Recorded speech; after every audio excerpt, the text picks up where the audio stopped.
Number one is actually the fear of failure.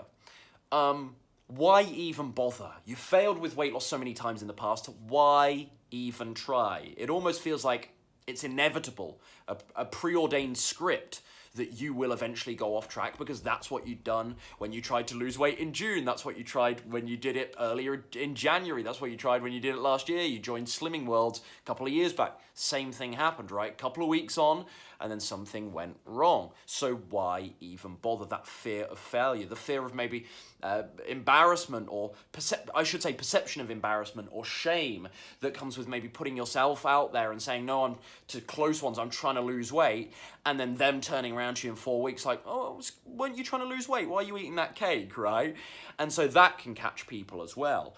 Now, it might also be, on the adverse, fear of success that holds you back. I don't find this as common, but the idea of leaving your comfort zone, taking on a new identity, changing, challenging the expectations that other people have of you. You know, we are social creatures. You can think you're as independent and self-sufficient as you like, but you absolutely are affected by the opinions of others.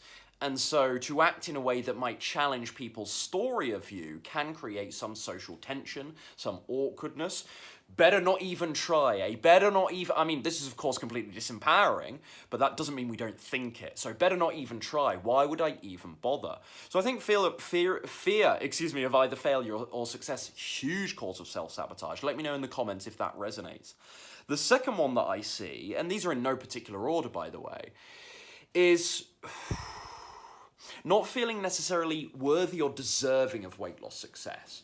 And I think the most obvious example of this that we can probably, or many of my viewers will relate to, is if you've been overweight for a very long period of time, it can be very hard to imagine your life otherwise. It can be very hard imagining not just yourself as a physically slim, fit being, but also the process that entails, right? To actually be that person, what does that entail? All of these new habits and beliefs and actions that I'll need to take to get there. It's like, oh my, that can seem incredibly overwhelming. And frankly, so far out of people's realm of conception, if they've had very poor habits with food, with exercise, with more widely general health and well-being for a very long time.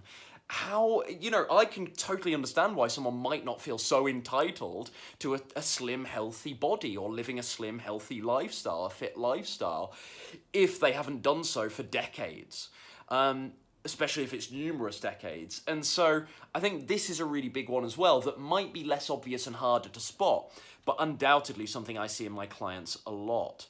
That sense of entitlement and deserving can be quite hard to foster. It can be quite hard. I mean, there's a saying in the self-help world, fake it till you make it. I don't know. I don't know if that's doable with this stuff. If you have this very strong story about yourself that you are the overweight person in your friendship group, or you are the person that gets takeout and wine every Friday night. This stuff, if you've repeated it and really ingrained that into your behavior and then your identity, both personal and social identity, it's not easy to then one day wake up and go, I feel super entitled to weight loss right now. That can be tricky. So I think this is a big one as well. Now, I was about to say obviously, it might not be obviously, but undoubtedly in my mind, many of these things are harbored at such a subconscious level that they can be really tricky to spot and analyze. However, I think most of you listening to this will see some of this in your past or current behavior. So I think you will be able to recognize it. But my point still stands. Some of this happens to a degree to which it can be very hard for your conscious and deliberate brain to even spot it in the moment. So what's the solution, therefore, when you're trying to stop self-sabotage, given how sort of invisible and subconscious it can often be? That can seem a really hard task, right, as I've laid it out here. Well, it is a hard task, I won't lie to you. I think step number one is awareness, as it seems to be with so many of the mental and emotional obstacles surrounding weight loss. Awareness seems to be about 80%, that's a random number I've plucked out the air, frankly, but about 80% of the healing. You might need to do some other strategizing and a lot of other work as well, but just getting aware of how, you tend to trip yourself up or get in your own way with weight loss. Just being able to be aware and conscious of that to a degree that you weren't last month, last year, and so on, just progressively going forward, being more aware, I suppose, as I always say, of your inner demons, that's going to be a huge advantage, number one, because then in those moments where you feel tested, where you feel challenged, where you feel like you're about to wobble or maybe go off track, eat something poor, skip a workout, you can play a bit of devil's advocate. You can say, well, maybe this is just that self-sabotage talking. Maybe I'm having that fear of failure again, or having that fear of success, or I'm scared to leave my comfort zone here. You can analyze those things better in the moment when you have some understanding of your history with self-sabotage around your thinking, if that makes sense. So that's step number one, is to be able to be aware of this and play devil's advocate in the moment and pull yourself back on the ledge and say, I don't necessarily want that chocolate bar. Maybe it's something else within me that's pushing me to that because I'm getting a little bit discouraged by the scale, or because, again, I've had 20, 30 years, of struggling with my weight. And yeah, okay, I've been doing good for the last week, but can I really make this stick? Suddenly that chocolate bar's all the more tempting, perhaps. I know that's a very cliched example, but I think it's one that we'll all resonate with, that's for sure. I certainly do. So you have to be able to say to yourself, oh darn, that could be the self-sabotage talking, and that's going to be very, very helpful. Ultimately, again, I talk about this is sort of one of my bottom line pieces of advice nowadays. You have to separate feelings from actions, and as long as you can do that, it's not that it doesn't matter what stories and beliefs pop into your head, because they can still be a hindrance, but it matters far less. If you are able, to make that distinction between what you're thinking and the stories and the ideas that cross your mind, and what you actually need to get done to be the person you want to be and to reach your goals with this stuff, you're actually going to generally be okay. You'll have moments where you're close, you'll have moments where you're close to making a mistake, you'll have moments where you still will make a mistake. You're human, for goodness sakes. But you will generally, overall, be okay, and you will be more consistent than you are inconsistent if you are able to do that, if you're able to separate feeling from the actions necessary to your success, as I say. And so you need to be able to just ultimately get on with your day, know that you have some limiting beliefs and stories about your own ability or inability to do this, and just just crack on anyway regardless, and say, okay, that's just that part of my psyche talking now, but, let's play devil's advocate with that. There's another part of me that thinks, this is possible. I'm following that handsome, charming British guy here on YouTube.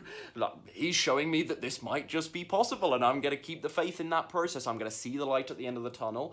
There's all these success stories out there, all these wonderful folks online who are showing their results. Maybe you've got a friend that's doing really well with their health as well right now. So this is possible. Maybe you've even had some success with this in the past, so you can reflect. You've got that reference experience from your own journey to say, well, I have done this before, so I know I can find it in me somewhere. I know it's in me somewhere. I know I can cultivate the discipline required to at least give this a good shot. So you have to play devil's advocate. Again, I've got to stop saying that phrase, but it's really important to bring yourself, as I say, back off the ledge. So you basically can't afford to let your feelings govern you more than your intentions. I'll say that again, because as I've said it, I've realized that's quite profound, if I don't say so myself. Can I call my own statements profound? That's really arrogant, isn't it? But you can't, I forgot it now, you can't always afford to let your feelings decide what's best for you, more so than your intentions. I've completely lost it.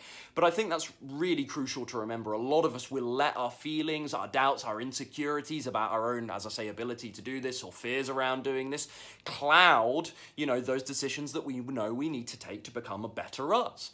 And you simply can't afford to do that. So know that the fear of failure or feelings of unworthiness about this are very normal, are very natural, especially if you have a certain background or certain experience with this stuff. Know that they're normal. Know that they're certainly not unique to you. Let me assure you of that.